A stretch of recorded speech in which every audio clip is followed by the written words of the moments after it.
नमस्कार, स्वागत है आप सभी का जनादेश एक्सप्रेस में और आपके साथ में हूं प्रदीप तरमोला। आज हमारे साथ खास मेहमान हैं इंद्रेश नगर वार्ड 25 के पार्षद मनोज जाटव। आज उनसे खास बातचीत करेंगे। सर, स्वागत है आपका जनादेश एक्सप्रेस। जी नमस्कार, धन्यवाद। सर, सबसे पहले सवाल तो ये है कि राजनीति का जो आपका सफ़र है ये किस तरह से शुरू हुआ, क्या ख्याल आया आपका राजनीति में आने का?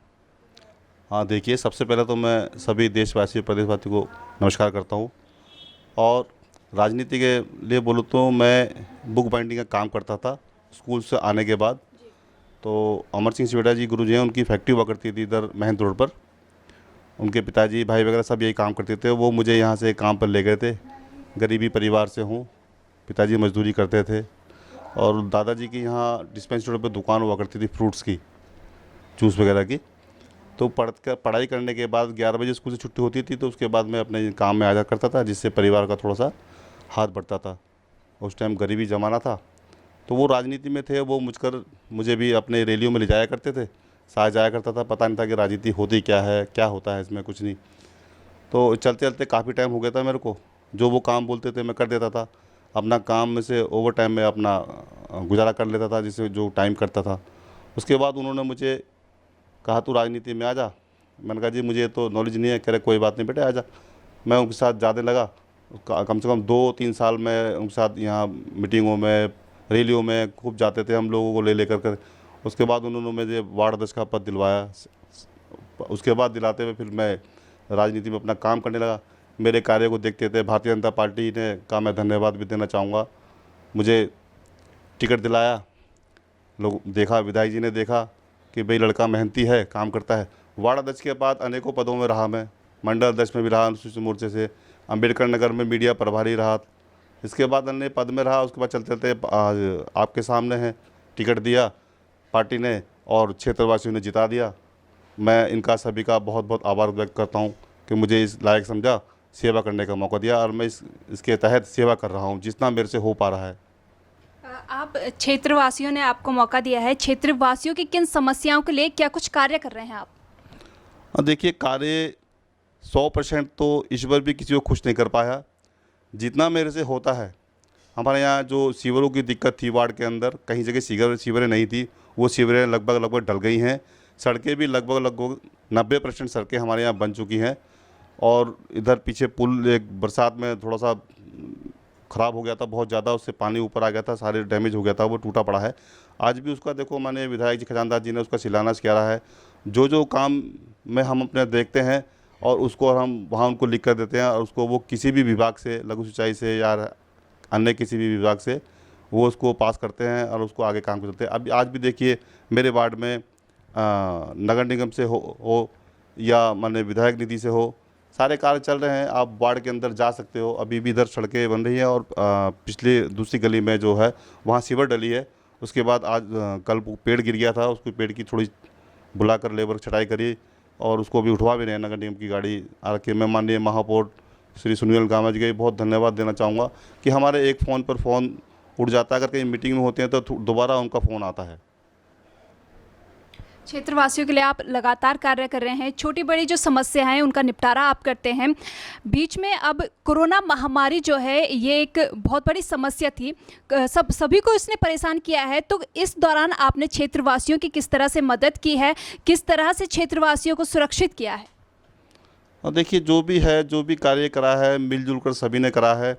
मेरे को माननीय विधायक जी ने भी काफ़ी सहयोग करा, श्री सुनील कामा जी ने भी सहयोग करा। हमारे पार्टी के नेता हैं पुनीत मित्तल जी, उन्होंने भी हमारे विशाल गुप्ता मंडल अध्यक्ष जी के हैं जो, उन्होंने भी काफ़ी सहयोग करा। और लक्ष्मण चौक, विशेषकर मैं लक्ष्मण चौक का बहुत आभार व्यक्त करूँगा।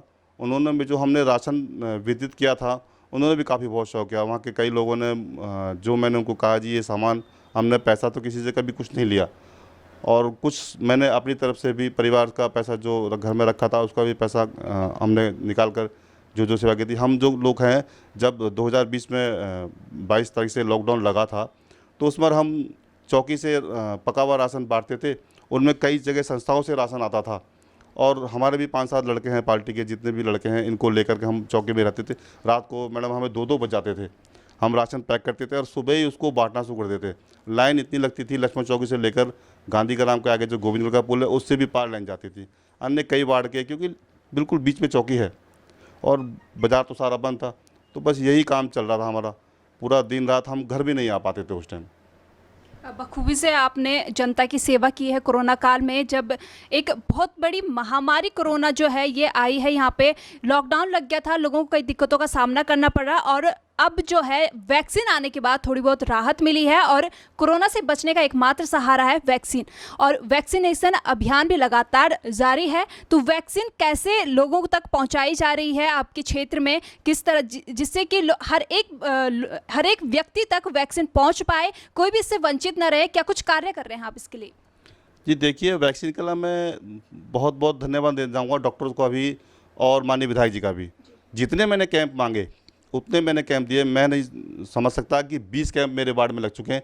3 कैंप मैं इंद्रेश नगर लगा चुका हूं और 2 कैंप मैं आपके मालवीय रोड पर लगा चुका हूं। बाकी के 15 कैंप हमने हिंदू नेशनल में लगाए। हिंदू नेशनल जो वार्ड का बिल्कुल बीच का सेंटर का एरिया पड़ता है और काफ़ी जगह है, उसमें हमें काफ़ी जगह मिल जाती है क्योंकि आदमी को बिठाना पड़ता है। वैक्सीन लगाने के बाद 15-20 मिनट या आधा घंटा बैठता है, तो उसके लिए वहाँ जगह का बहुत अच्छा हिसाब किताब है, बढ़िया है।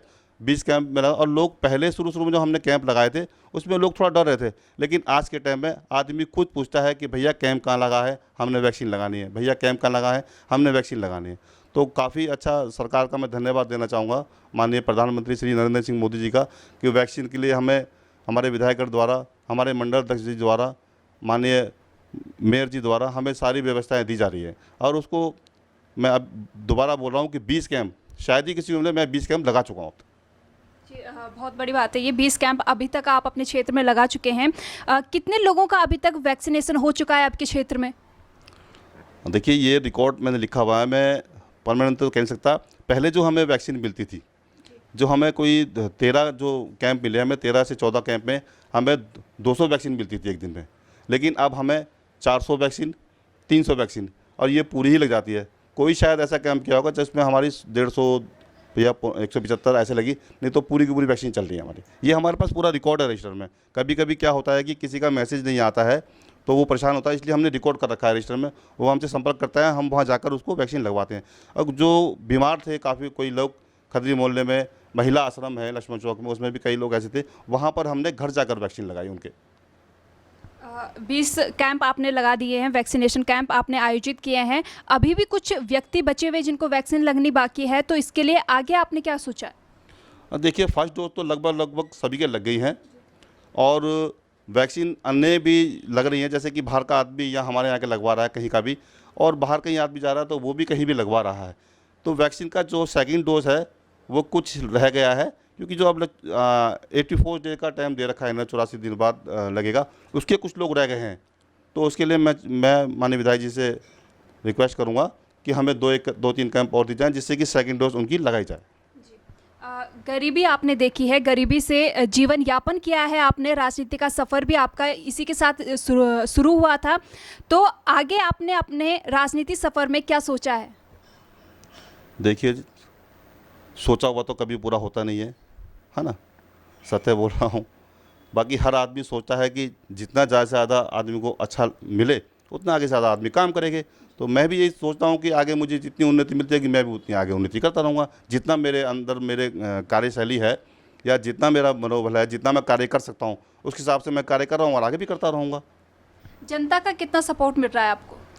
देखिए, जनता का ही सपोर्ट है जो मैं आज यहाँ बैठा हूँ। क्षेत्रवासियों ने सपोर्ट दिया, भारतीय जनता पार्टी का भी सपोर्ट है, जो यहाँ बैठा हूँ आज। हमारे साथ मौजूद थे इंद्रेश नगर वार्ड 25 के पार्षद मनोज जाटव, जिन्होंने गरीबी से राजनीति का सफ़र शुरू किया है और लगातार जनता की सेवा में लगे हुए हैं। फिलहाल मेरे साथ इतना ही। देखते रहिए जनादेश एक्सप्रेस। कैमरा पर्सन आंसू के साथ प्रदीप तरमोला, देहरादून।